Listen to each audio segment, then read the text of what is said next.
네, 오늘 아침 우리 이제 하나님의 말씀으로 함께 나아가겠습니다. 오늘 우리가 함께 나눌 하나님 말씀은 룻기 4장 13절부터 16절까지 말씀이고요. 우리들의 사사기 룻기 심층 강의 99번째 시간으로 오벳 이런 제목으로 오벳이라는 그 이름이 우리들에게 정말 느낌표가 되어지는 그런 이름이라는 걸, 이 룻기라고 하는 그 세 여인의 슬피 오는 장례식 이야기로 시작되었던 참담한 이야기가 새 아기의 탄생, 그리고 그 새 아기가 이 땅에 오실 메시아의 조상으로서 그 하나님의 섭리를 이어갈 그런 아름다운 그런 아들의 탄생이라고 하는 것, 이 기쁨의 이야기로 맞춰져 가고 있는 그런 이야기를 우리가 봅니다. 자, 본문을 함께 볼게요. 룻기 4장 13절로부터 16절까지 말씀입니다.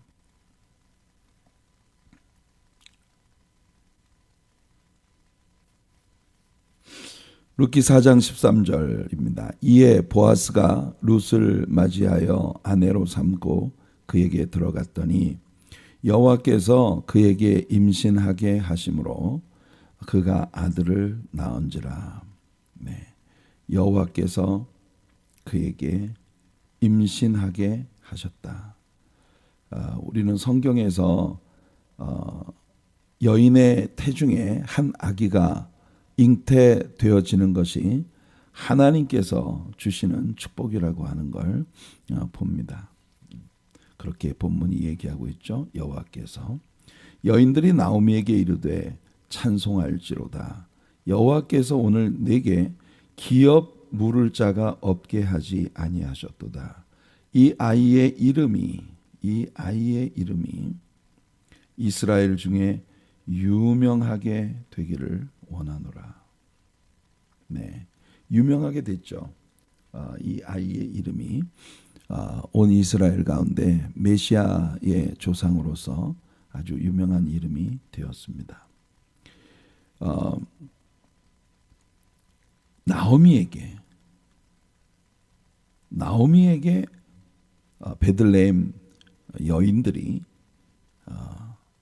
말하고 있습니다. 나오미에게 이는 내 생명의 회복자이며 참 너무나 멋진 말이죠.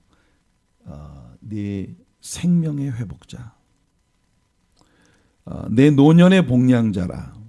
곧 너를 사랑하며 일곱 아들보다 귀한 내 며느리가 낳은 자로다 하니라.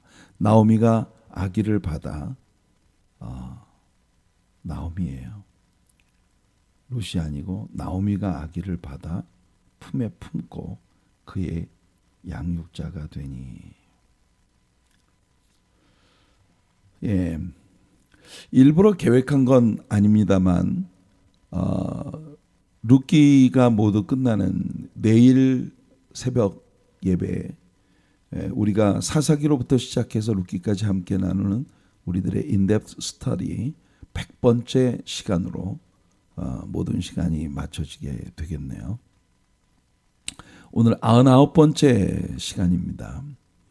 이 오벳이라는 아기에 대한 이야기를 우리가 함께 나누겠는데, 우리는 룻기 4장에 들어오면서 신랑 보아스에 대해 3일 동안 우리가 이야기를 나누었어요. 그리고 지난 토요일 우리는 성전에서 대면 예배로 함께했던 우리들의 새벽 예배에 신부 룻이라는 신부에 대한 이야기를 나누었습니다. 그리고 오늘과 내일 이틀에 걸쳐서 우리는 태어난 아기 오벳이라는 존재에 대한 이야기를 우리가 하겠습니다. 우리는 사실상 이 룻기의 모든 이야기들이 결국 우리 하나님의 사랑과 은혜의 이야기들이다. 결국 하나님의 사랑이 강조되고 있는 하나님의 러브 스토리다. 이렇게 우리가 결론 지을 수 있겠어요. 그래서 이 룻기라고 하는 책은요, romance of redemption. 로망스 오브 리뎀션이라고 하는 구속의 로망스라고 하는 그런 이름으로 이름 지어질 수 있는 그런 책이다. 로망스라고 하는 것은 러브스토리죠. 사랑의 이야기입니다. 그래서 저는요, 이 룻기라고 하는 책에 대해서 이렇게 말할 수 있을 것 같아요. Every corner of this book shows us the Father's love. 이 책의 모든 길목마다, 모든 터닝 포인트마다 우리를 향한 하나님의 사랑이 강조되고 있는 그런 책이다. 여러분 한번 생각해 보세요. 사사 시대라고 하면 하나님께서 사사라고 하는 주님의 대리자들을 딜리버럴 구원자로 세우셔서 그 사사들을 통해 하나님께서 직접 이스라엘을 관리하시고 이스라엘을 인도해 가시던 그런 시대라고 우리 말할 수 있습니다. 그런데 하나님을 버렸어요. 그래서 여러분 사사기라고 하는 책에서 계속 강조된 게 뭡니까? 그 시대에 이스라엘에 왕이 없었다. 그 말은 이 나라가 왕정 국가가 아니기 때문에 왕이 없는 건 너무 당연한 일이에요. 그들의 왕은 하나님이십니다. 그들의 나라의 정치 형태는 신정 통치였어요. theocracy. 하나님께서 theocracy. 이 theocracy라고 하는 건 네오스, 그리스의 네오스가 하나님이거든요. 예, 네오스. 이 하나님이 통치하시는 나라입니다. theocracy. 우리가 그 민주주의를 데모크라시 이렇게 말하지 않습니까? 군중이 통치하는 정치 형태가 데모크라시예요. 민주주의. 그러나 theocracy는 하나님이 다스리시는 나라입니다. 그러니까 이스라엘 나라에 지금까지 왕이 있었던 적이 없었단 말이죠. 모세도 왕이 아니었어요. 여호수아도 왕이 아니었어요. 이스라엘이라는 국가가 이 땅에 탄생한 이래로 이스라엘의 왕은 없었어요. 왕은 오직 하나님이 왕이시고 모세를 대리자로 세우셔서 이스라엘을 다스려 오셨단 말이죠. 근데 그 하나님을 버린 겁니다. 그 하나님을 버렸으니까 당연히 이스라엘에 왕이 없는 그런 나라가 되었고, 왕이 없으니까 모든 백성이 자기가 왕이에요. 누구나 다 자기 하고 싶은 대로 하면 그것이 곧 법이 되는 그런 아주 무법천지가 되어버렸던 것이죠. 자, 그런 때에 아주 티피컬한 전형적인 사사시대의 인물이었던 엘리멜렉 일가가 베들레헴에 흉년이 들자, 여러분 베들레헴이라고 하는 땅은 정말 주님의 거룩한 땅입니다. 그 성지에 흉년이 들었어요. 그 말은 무슨 뜻이겠어요? 하나님께서 뭔가 대단히 이스라엘 백성들에게 하고 싶은 말씀이, 하고 싶은 메시지가 있으시다는 것 아니겠습니까? 그런데 하나님께서 의도하시는 바가 무엇인지 일체 하나님께 여쭈어보지도 않고 일체 하나님께 물어보지도 않고 이들은 그냥 모든 가산을 정리해서 모압 땅, 하나님께서 가장 그 시대에 기뻐하지 않으신 그런 모압이라는 나라로 이민을 떠나버리고 마는 겁니다. 극도로 이기적이죠. 자기 동족들 베들레헴 본향의 모든 사람들이 흉년으로 말미암아 정말 먹고 살기도 어려운데 보란듯이 가산을 정리해서 모압으로 내려간 이 엘리멜렉 일가. 그런데 말이에요, 제가 만일 하나님이었다면 이런 사람들을 당장 그냥 버려버렸을 것 같아요. 너희들 없어도 상관없어. 근데 우리 하나님은요, 집요한 관심과 사랑으로 그들을 추적하기 시작합니다. 사사시대가 언제나 그랬어요. 포기하지 않으시는 하나님의 사랑. 이스라엘 나라가 엉망진창이 되어버렸을 때 당연히 그냥 내버리고 싶은 그런 짓들을 얼마나 많이 했습니까? 그런데 하나님은 그들을 포기하지 않으셨어요. 엘리멜렉 일가도 마찬가지입니다. 하나님의 품을 떠난 이 가족에게 룻이라는 모압 여인이 시집을 왔어요. 룻은 그녀의 효성이나 착한 성품으로 칭찬받을 수도 있었겠지만 그녀의 스토리는 그저 우리 하나님의 사랑을 보여주는 스토리였어요. 하나님의 러브 스토리였어요. 모압 여인으로 태어난 이상 룻은 영원히 이스라엘 백성이 될 수 없었고 그렇게 우상 숭배와 죄악이 문화로 자리 잡고 있었던 그 땅에서 죄인으로 살다 죄인으로 죽을 수밖에 없었던 여인이었어요. 그런 룻이라고 하는 여인에게 엘리멜렉 일가의 말론이라는 남자가 다가온 것도 은혜였고 그에게 시집가기로 선택한 것도 은혜였고 무시받아 마땅했을 형편없었던 믿음의 가문에 들어와 그 열악한 환경 속에서도 여호와 하나님에 대해 성실하게 배우고 그 말씀과 율법에 복종하며 하나님의 은혜의 입기를 구하는 은혜의 마음을 이 룻이라고 하는 여인이 품었다는 것도 주님의 은혜의 선물입니다. 아니겠습니까, 여러분? 이 모든 게 다 하나님의 은혜이고 하나님의 사랑이었어요. 그녀가 나오미를 따라 베들레헴으로 돌아온 것도 주님의 은혜였고 주님의 사랑이었습니다. 결국 그녀는 여호와의 구원받은 백성이 되었습니다. 그녀에게 믿음을 주신 것도 주님의 선물이고 그 믿음으로 말미암아 구원을 얻게 하신 것도 주님의 선물이었죠. 그녀는 오직 주님의 은혜로 구원을 받은 것입니다.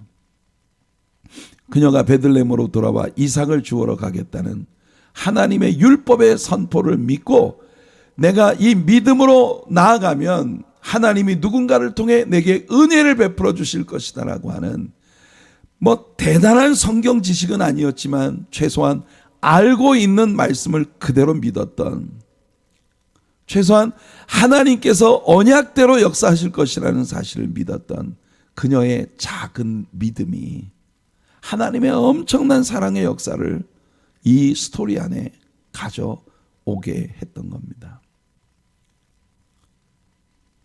나오미의 제가를 받고 밭으로 향했을 때 하나님께서 그 발걸음을 보아스의 밭으로 인도해 주신 것, 여러분, 모든 세상의 역사는 하나님의 섭리에 따라 움직인다는 것을 보여주는 아주 놀라운 그림이었어요.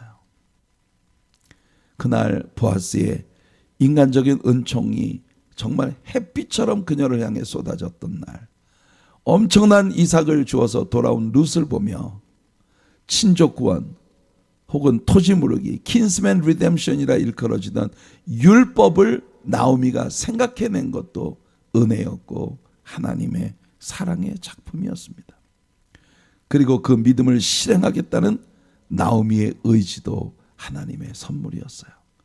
그리고 일찍이 룻에 관한 소문을 듣고 룻에 대한 애정이 마음속에 싹 트던 그 보아스가 직접 룻이라고 하는 여인을 보았을 때 그녀에게 모든 그의 사랑이 쏟아져 나간 것, 주체할 수 없이 본물 터지듯이 이 룻이라고 하는 여인을 불쌍히 여겨 그녀를 보호해주고 인도해주고 양육해주고 풍성하게 채워주고 귓가를 간지럽히는 그런 사탕발림의 이야기가 아니라 가슴에 팍팍 와닿는 그런 사랑의 언어들로 룻에게 위안을 주었던 보아스의 그 하루 동안의 모든 일들, 하나님의 사랑의 스토리였습니다. 나오미의 가르침에 순종하여 목욕하고 향기름을 바르고 새 의복을 입고 보아스의 발치 이불을 들고 그 발 아래 누웠던 순종하는 여인 룻, 그리고 잠결에 그녀를 발견하고 당신의 옷자락으로 나를 덮으소서, 당신의 날개로 나를 덮으소서라고 애원하며 보아스에게 매달리는 룻의 간청을 들어 그녀를 품어준 보아스의 결정도 주님의 은혜였습니다. 이른 아침 성문으로 나아갔을 때 보아스가 자신보다 가까운 근족이 있다고 이야기했던 바로 그 사람이 하필 딱 그 시간에 보아스가 성문에 당도하여 10명의 증인들을 세우고 토지 무르기의 재판정을 열려고 하는 그 시간에 그에게로 다가왔다는 것도 하나님의 섭리의 손길이었습니다. 보아스보다 더 가까웠던 그 친족이 자신의 명의와 기업의 손해를 보게 될까 봐 두려워 친족 구원의 율례를 행하지 않겠다고 선언했을 때 그 또한 명백한 주님의 은혜였습니다. 여러분, 우리는 우리가 펼쳐놓고 있는 이 룻기라고 하는 책의 every corner마다 정말 이 책의 모든 구비구비마다 하나님의 사랑이 충만하게 깃들여 있는 그런 모습을 지금 목도해 온 것입니다. 드디어 룻과 보아스는 결혼을 했어요. 그리고 보아스와 룻이 결혼을 하고 난 후에 룻에게 잉태하게 하신 것, 명백한 하나님의 은혜였습니다. 베들레헴 여인들이 이 두 사람의 결혼을 축복하면서 나오미를 향해서 말했어요. 내게로 들어온 이 룻이라고 하는 이 며느리를 하나님께서 레아와 같고 라헬과 같게 하시기를 원하노라. 여러분, 이 룻이라고 하는 여인은 아이를 낳아 인류의 구속의 위대한 역사의 한 길목을 지킨 그런 여인이 되었습니다. 보세요. 오늘 본문을 읽으며 제가 여러분들에게 말씀드립니다. 이 성경에서 여인에게 잉태케 하시는 건 하나님이다라고 하는 걸, 하나님이시다라고 하는 걸 성경은 많은 곳에서 우리들에게 보여줍니다. 방금 베들레헴 여인들이 나오미를 향하여 이 룻이 나오미에게 라헬과 같고 레아와 같기를 원한다고 말했는데, 여기 보니 창세기 29장 31절에 레아가 야곱에게 사랑을 받지 못했어요. 왜냐하면 사실 야곱은 레아와 결혼을 하려고 했던 게 아니고 라헬과 결혼을 하려고 했던 거였거든요. 그러니까 사기를 맞은 거예요, 외삼촌에게. 7년을 겨우 며칠밖에 지나지 않은 것처럼 생각하면서 그렇게 야곱은 외삼촌 아주 열악한 근무 조건 가운데에서 노동을 했단 말이에요. 그런데 결혼을 하고 첫날 밤을 지내고 보니 아침에 가서야 자기와 지난밤에 동침을 한 것이 자신이 그토록 사랑해서 7년을 며칠밖에 지나지 않은 것처럼 생각했던 레이첼이 아니라 리아가 자기 옆에 잠을 잤다는 걸 알았어요. 그런데 흥미로운 것이 야곱의 사랑은 온통 라헬을 향하고 있는데 하나님은 레아가 불쌍하셨어요. 사랑을 받지 못하는 대신 레아가 야곱과 동침을 하면 그냥 임신을 하는 복을 주셔서 자녀들을 낳았습니다.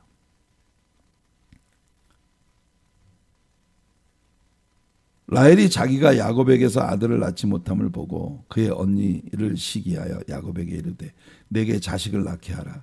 그렇지 아니하면 내가 죽겠노라. 라헬이 야곱에게 생떼를 씁니다. 그래서 야곱이 하는 말이 라헬에게 성을 내어 이르되 그대를 임신하지 못하게 하시는 이는 하나님이시니, 그대를 임신하지 못하게 하시는 이는 하나님이시니 내가 하나님을 대신하겠느냐. 이들은 명백하게 어머니의 태중에 아기를 생산하시는 것은 하나님이 하시는 일이라고 믿었던 것이 여기 엿보입니다. 창세기 33장 5절을 보면 에서가 눈을 들어 여인들과 자식들을 보고 묻되 너와 함께한 이들은 누구냐? 야곱이 이르되 하나님이 주의 종에게 은혜로 주신 자식들이니이다. 여러분, 저는 야곱의 이 말이 참 굉장히 은혜가 됩니다. 여러분들은 어떠세요? 성경에서 지금까지 우리가 읽은 대로 명백히 자녀가 어머니의 태중에 생성되어지는 것은 하나님의 축복으로 받아들여졌어요. 그렇다면 우리에게서 태어나는 아기들은 모두 하나님의 축복의 선물들입니다. 하나님의 축복의 선물들이에요. 우리에게서 태어나는 아이들은 여러분 우리들 모두에게 하나님의 축복으로 여겨지는 선물들이 돼야 할 이유가 있어요.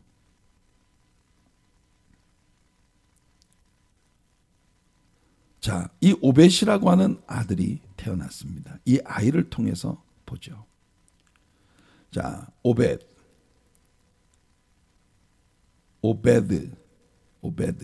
우리 성경에서는 여기 오벳이라는 외래어를 원래 외래어를 표기할 때 T나 D로 끝나는 모든 고유 명사를 시옷으로 쓰도록 우리나라의 표준 그 맞춤법이 정하고 있어요.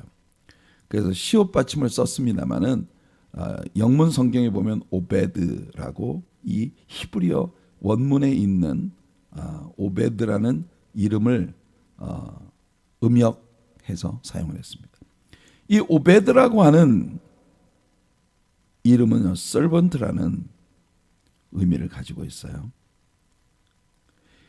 이 오벳이라고 하는 아이는 태어나면서부터 많은 면에서 많은 사람들에게 축복이 되었어요.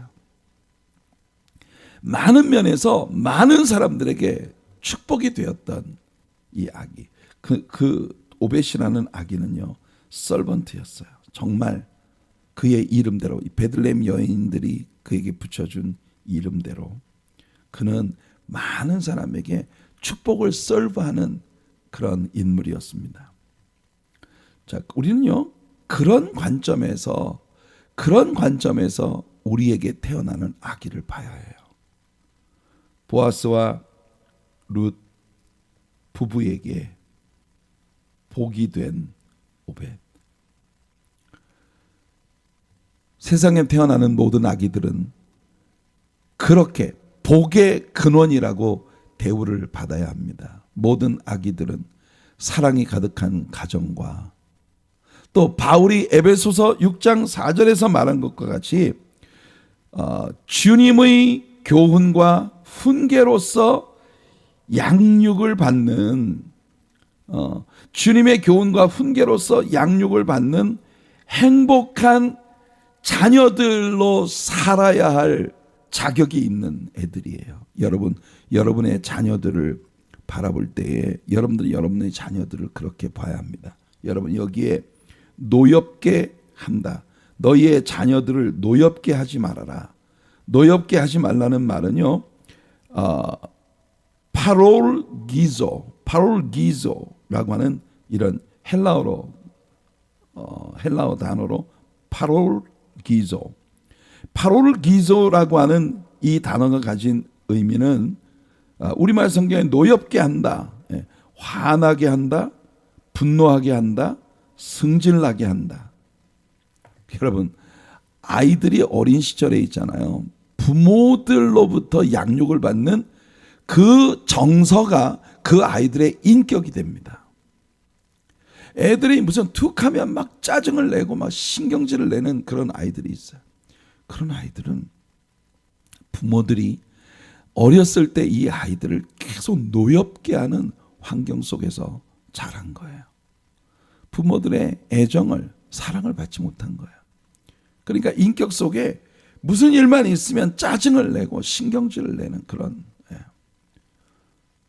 그 중에는 애가 마치 이 어떤 일에도 성질을 부린다든지 짜증 같은 거를 내는 그런 세포가 하나 없는 아이처럼 태어나는, 그렇게 자라나는 아이도 있어요. 전혀 그 성격이, 그건요 정말 엄마나 아빠를 통해서 너무나 따뜻한 애정을 받고 나는 태어나면서부터 엄마 아빠를 통해서 보호되고 양육되고 마치 보아스가 룻에게 보여주었던 것 같은 그런 사랑의 환경 속에서 자라는 그런 아이들. 여러분, 우리의 자녀들은 모두 그렇게 자라야 합니다. 우리는 우리에게서 탄생되는 아기들을, 우리의 자녀들을 내 소유물처럼 생각해서는 안 돼요. 하나님께서 우리에게 위탁한 너무나 소중한 생명들입니다. 그러므로 우리들의 성격이나 우리들이 살아가는 삶의 패턴이 우리의 자녀들에게 거울이 되는 거예요. 그래서 여러분, 구약 성경을 보세요. 자녀들에 대한 모든 건 부모가 책임이에요. 쉐마, 이스라엘 사람들에게 율법의 근본이 된다고 믿었던 그 쉐마가 뭐라고 말을 합니까? 내 자녀의 귀에 여호와의 말씀을 끊임없이 외워 들려라. 여호와 하나님을 사랑하는데 힘을 다하고 성품을 다하고 목숨을 다하여 주 너의 하나님을 사랑해라.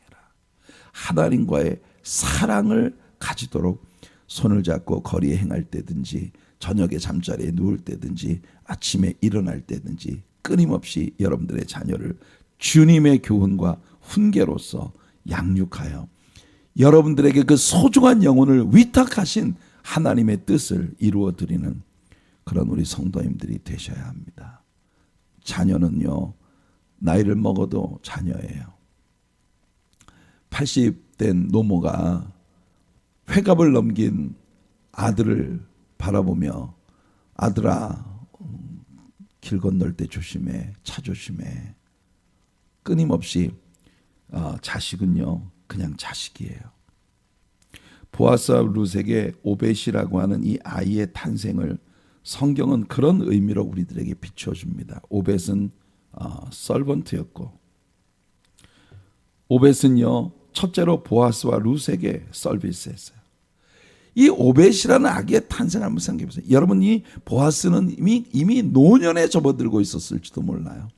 그런 보아스에게 룻이 다가와서 낳아준 복덩이 오벳. 오벳은요 이 부부에게만 복덩이가 아니었어요. 룻의 시어머니 나오미는 그야말로 희망이 없었던 여인입니다. 여러분 기억하십니까? 룻이 시어머니를 쫓아가고자 할 때 룻과 오르바가 동시에 시어머니가 베들레헴으로 돌아갈 때 시어머니에게 따라가려고 결정을 했을 때 그때 나오미가 그들에게 말했었어요. 얘들아, 나는 희망이 없는 여자다. 내게는 더 이상 아들이 없어. 그리고 오늘 밤 내가 아기를 다시 임신할 수 있겠니? 설령 기적 같은 그런 일로 오늘 내가 아기를 낳는 희망이 나에게 생긴다 치자. 그렇다고 해서 너희들이 그 아이가 너희들과 결혼할 나이가 될 때까지 자라도록 기다리겠느냐? 룻은 자기의 입으로 고백했어요. 나오미는 자기의 입으로 고백했어요. 나는 이제 희망이 없다. 그런데 있잖아요, 하나님께서 나오미 스스로 난 희망이 없는 여자다라고 했던 걸 하나님은요 여전히 나오미에게 희망이 있다는 걸 이 오벳이라는 존재를 통해 가르쳐 주신 겁니다. 오늘 우리가 읽었던 본문에 보니까 이 오벳이 나오미에게 입양되어서 나오미의 자식이 됐어요. 오늘 본문을 보면 16절에 나오미가 아기를 받아 품에 품고, 아까 이 본문을 읽으면 여러분들이 그렇게 말했어요. 룻이 아기를 아는 것이 아니라 나오미가 아기를 받아 품에 품고 그의 양육자가 됐다. 그의 양육자가 되었다고 하는 것은요, 어답트를 했다는 겁니다. 어답션. 여러분, 입양을 시켰다는 거예요. 룻이 오벳을 낳았는데 정말 이 효성스러운 룻, 너무나 사랑스러운 아름다운 여인 룻이 나는 이제 희망이 없다라고 말했던 그 시어머니의 품에 오벳을 안겨드렸습니다. 여러분 한번 생각해 보세요. 룻이 오벳을 시어머니 나오미의 품에 안겨드렸다고 해서 이 오벳이 룻의 아들이 아닌 것이 됩니까? 아니잖아요, 그죠? 룻은요 하나님께로부터 벌써 오벳이라는 선물을 받았어요. 그런데 룻은 그 순간에도 희망이 없다 생각했던, 정말 나는 희망이 없다고 생각하고 있는 시어머니 룻에게 어머니 아직 희망이 있습니다 라고 하는 그런 소망을 안겨주고자 하는 이 아름다운 마음을 가진 룻, 그녀는 아기를 낳아 시어머니의 품에 안겨드렸습니다. 그래서 나오미는요 이 룻이 낳은 손자인 오벳이 자신의 수양아들이 된 거예요. 수양아들, adopted children이 된 겁니다. 이 얼마나 기막힌 스토리입니까? 여기 14절에 보니까 여인들이 나오미에게 이르되 찬송할지로다. 여러분, 하나님은요 나오미에게 하나님을 향한 찬송을 주셨어요. 저녁에는 울음이 내게 기습할지라도 아침에는 기쁨이 나를 찾아오리라. 이 환난 가운데에서 임마누엘 하나님이 나를 보호하셔 정말 불꽃 같은 눈동자로 나를 보호하셔서 그래서 나를 지켜주시고 그러므로 나의 길도 영원히 만사형통하리라. 희망을 잃어버렸던 나오미라는 여인에게 하나님을 향해 찬송이 터지게 만든 아기가 탄생했어요. 여호와께서 오늘 내게 기업 물을 자가 없게 하지 아니하셨도다. 희망이 없었다던 나오미에게 희망을 주셨어요. 그래서 이 아이의 이름이 이게 오벳의 이름입니다. 오벳이라는 지금 나오미의 품에 안긴 나오미의 수양 아들이 된 나오미의 손자, 이 오벳의 이름이 온 이스라엘 중에 유명하게 되기를 원하노라. 여러분, 오벳이라는 이름은 유명하게 됐어요. 오벳이 이새를 낳았고 이새가 다윗을 낳았거든요. 오벳이 이새를 낳았어요. 제시 이새를 낳았고 이새가 다윗을 낳았어요. 다윗이 누굽니까? 마태복음 1장 1절을 보면 아브라함과 다윗의 자손 예수 그리스도의 세계라. 그 예수 그리스도 앞에 수많은 조상들 중에 딱 2명을 추렸어요. 언약의 머리인 아브라함, 그리고 또다시 구속의 언약을 받은 The Davidic Covenant, 소위 다윗의 언약이라고 일컬어지는 사무엘하 7장에 나오는 다윗의 언약의 머리가 되어지는 예수 그리스도의 육신의 조상을 딱 2명만 꼽았어요. 아브라함과 다윗의 자손 예수 그리스도의 세계라. 바로 그 다윗이 이 오벳이라는 아이에게서 낳았단 말이죠.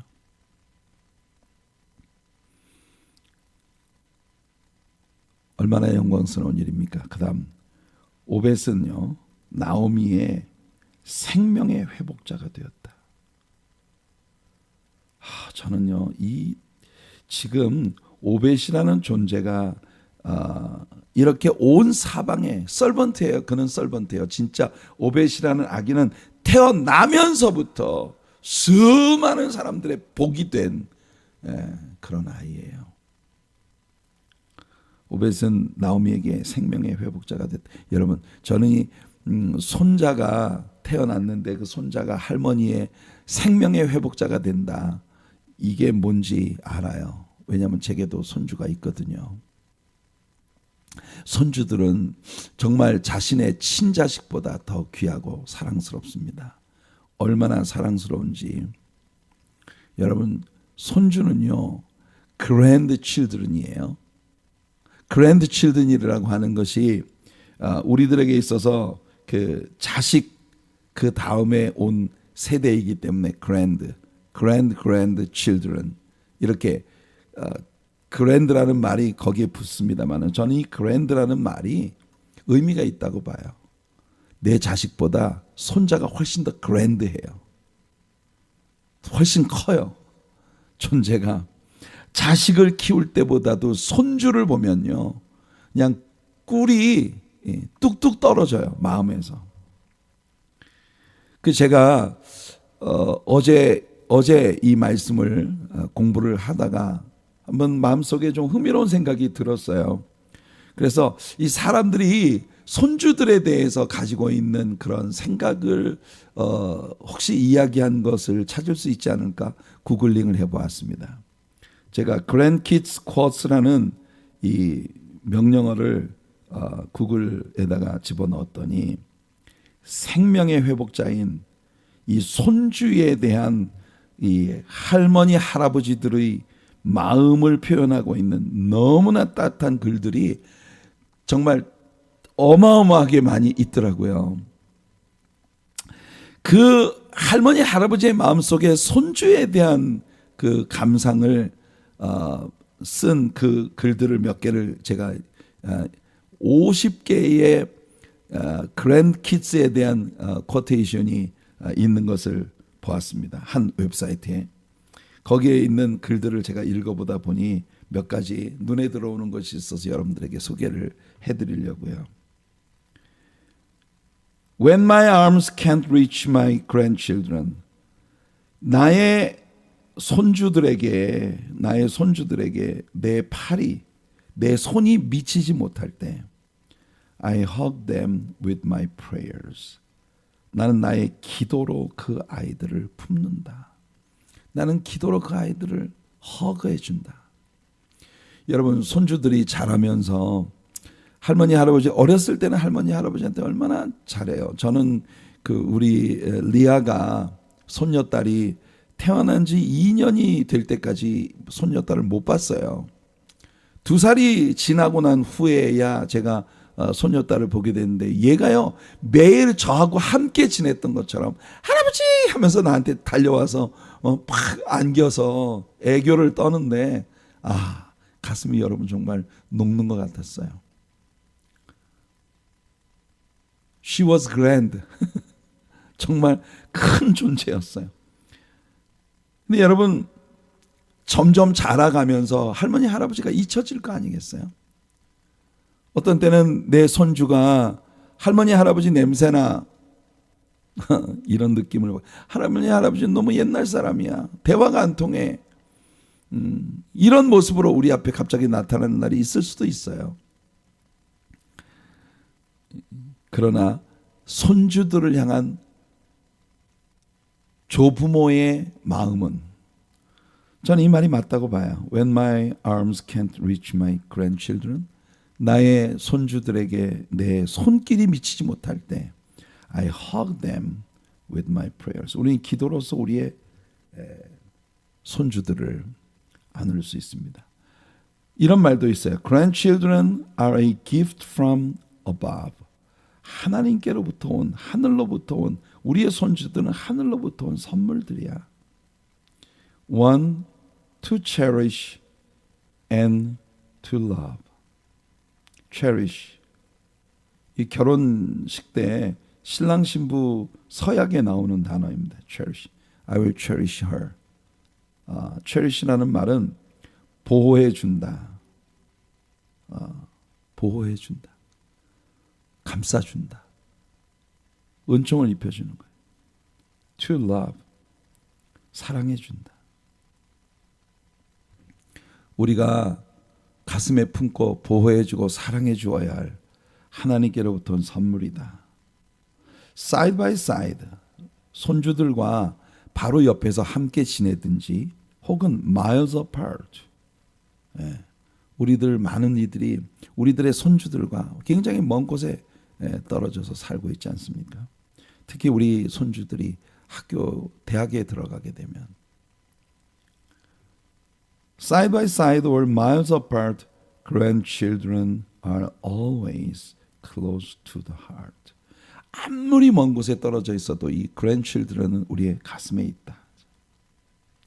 자, 그 중에 제가요 제일 보고 갑자기 눈시울이 뜨거워졌던 그런 구절이 하나 있어요. Grandchildren give us a second chance to do things better because they bring out the best in us. 여러분, 제가 이 구절을 여러분들에게 얘기해 드리고 싶어서 지금 이런 그 grandchildren quote를 여러분들에게 얘기한 거예요.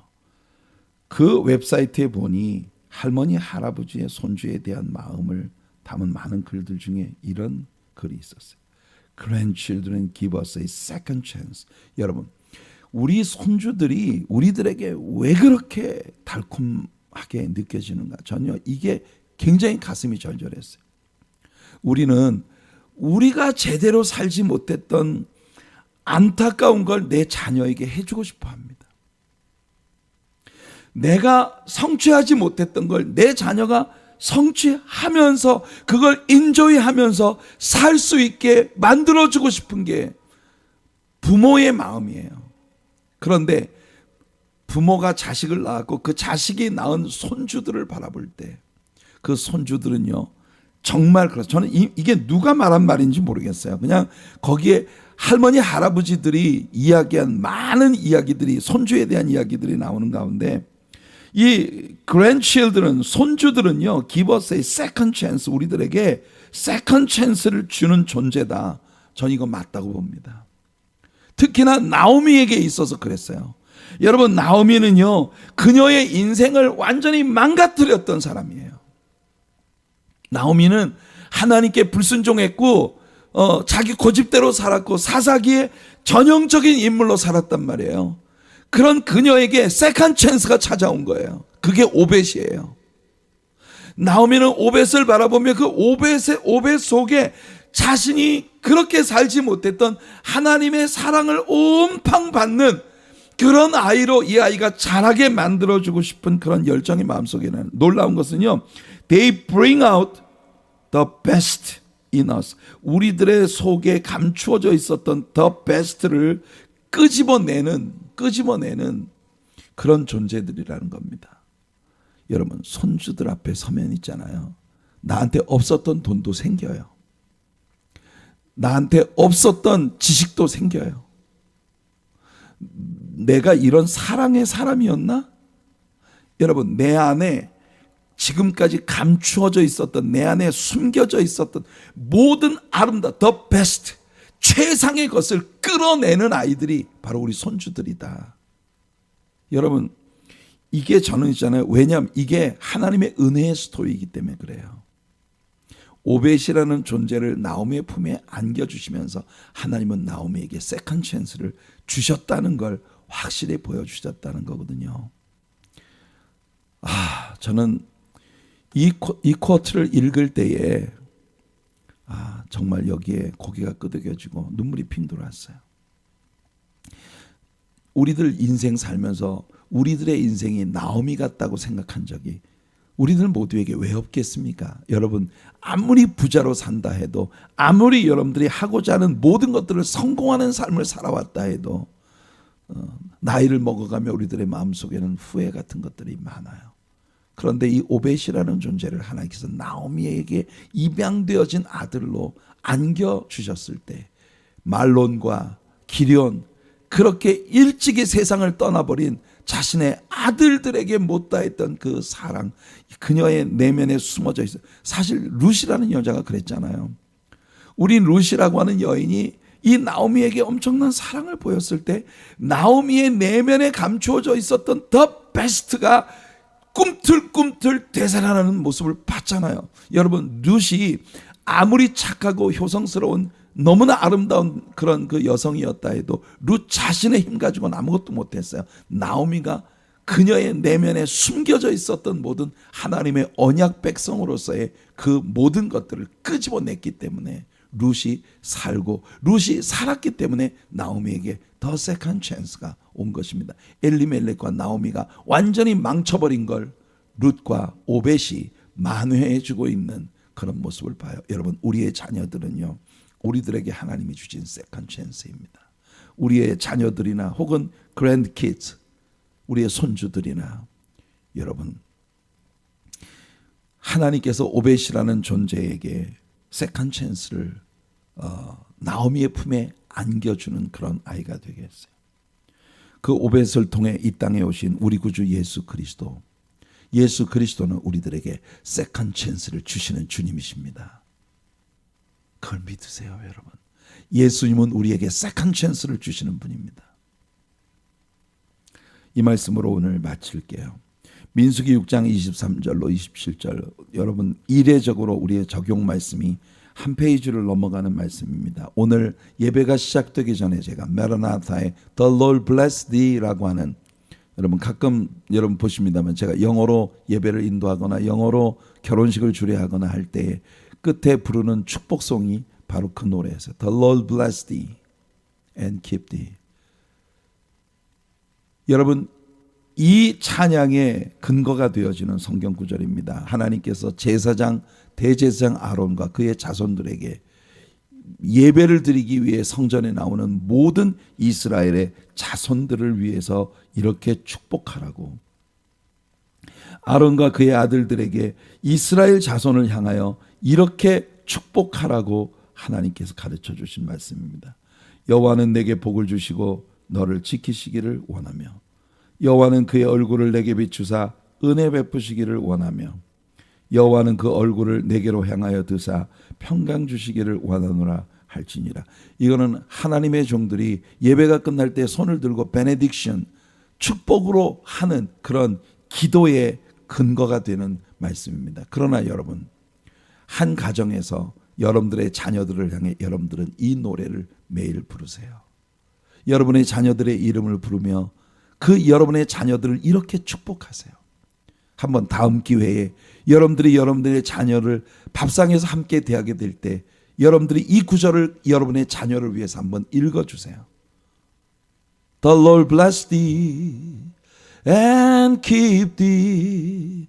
The Lord make his face shine upon thee. 여러분들의 자녀를 향해서 비는 그 축복은요, 여러분들에게 the second chance입니다. 여러분들에게 주시는 더 세컨 찬스. 오벳이라는 아이의 모습 속에서 우리 이걸 봐요. 그래서 그들은 이같이 내 이름으로 이스라엘 자손에게, 여러분 하나님은요 우리의 자손을 생각하는 마음을 우리에게 주셨어요. 오벳이라는 인물에 대해서 내일 우리가 계속 이야기를 하고 마치겠습니다. 이 룻기라고 하는 책이 내일 드디어 100시간 만에 사사기와 룻기의 대단원의 막을 내리게 되는데요. 여러분 내일